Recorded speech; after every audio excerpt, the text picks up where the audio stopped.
Hey, greetings, I'm Richard. Welcome to my kitchen. I realize I've been doing a bunch of oven-based recipes the past few episodes, so today, pan-based. What we're gonna do is use up some leftover mashed potatoes. Made way too much, so I ended up with about, I don't know, 2.5, maybe 3 cups of mashed potatoes left. And I thought, what could I do with these that would be fun and maybe sort of healthy and tasty? And I thought I could do like potato cakes. Now these are, I mean, pretty much latkes, which is a like a Jewish potato pancake kind of thing. That uses shredded potato. This is mashed. I don't know if it really makes a difference or not, but hey, we'll see. Let's get started. So ingredients, pretty simple. I got about 2.5 to 3 cups of cold mashed potatoes. I broke those up in the pot. A couple of eggs, 2/3 a cup of all-purpose flour. You might be able to use whole wheat on this. I don't know why I didn't try, but we're doing all-purpose. Some diced celery. Mince it up pretty small because these will cook fairly quick, and if these are too thick, they won't cook at all, and you want to get a little doneness to them. And about 3 tablespoons of milk.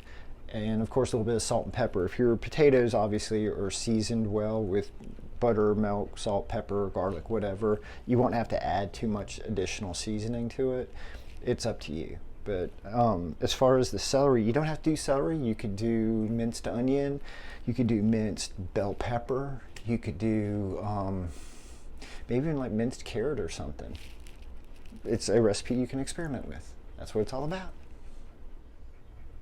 Okay, we're gonna go ahead and mix this stuff up. We're gonna put in our flour, we're gonna drizzle in our milk and our celery, and then we're gonna do our eggs.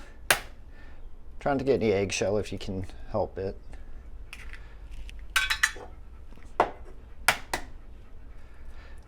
And I brought out a little extra milk just because this can get really thick and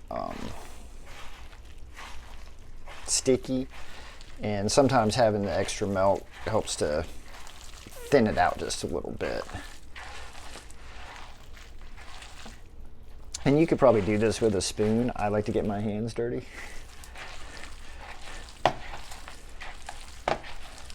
All right, this looks like it's mixed up pretty good. Make sure you get all the flour mixed in good. Sometimes that'll stick down at the bottom a little bit.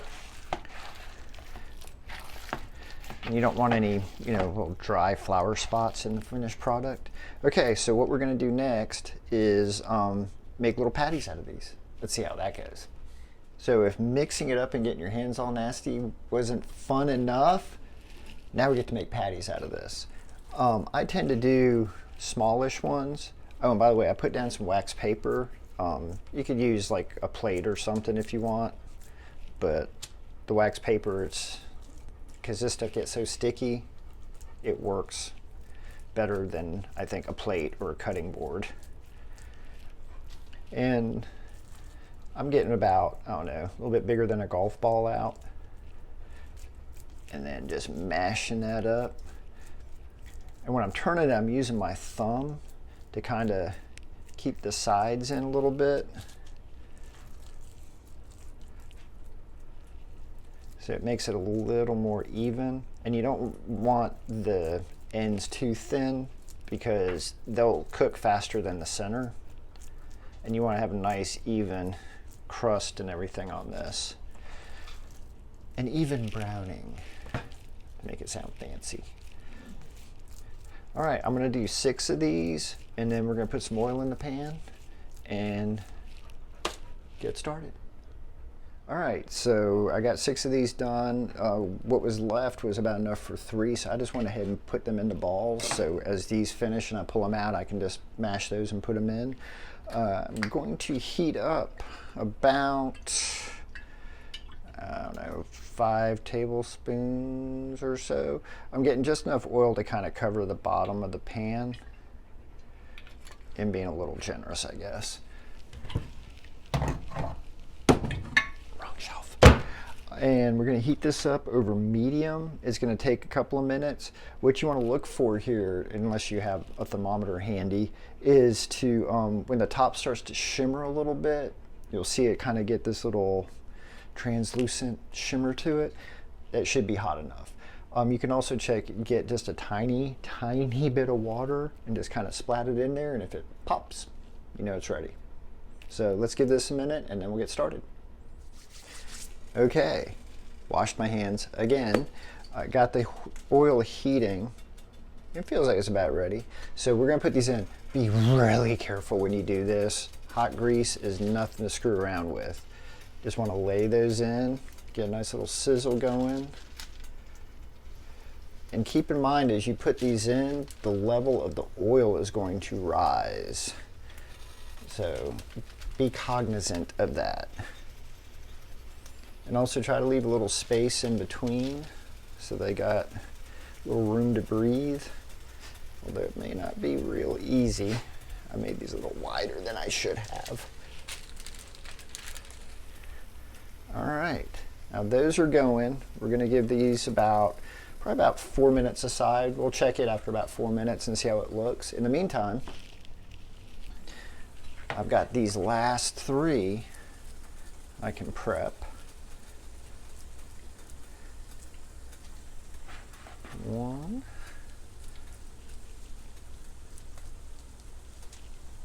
two, and this one's gonna end up being a baby one. Three. All right, we'll check these in just a minute.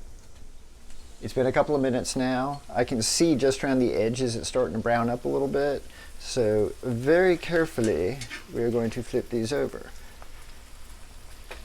I could have gone a little bit longer, but we're looking pretty good. Oh, splash. Always try to turn these things away from you, so that way if it does splash up some, it won't necessarily splash on you like it just did to me.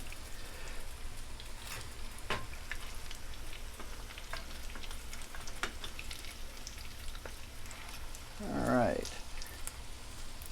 Now we just give them another 4 minutes or so, and then we'll put them on a plate and eat them. All right, these are looking really good. They're browning up nicely. I think they're about ready to start coming out. I've got a plate with some paper towels. I these a little longer to catch the grease because these are a little greasy.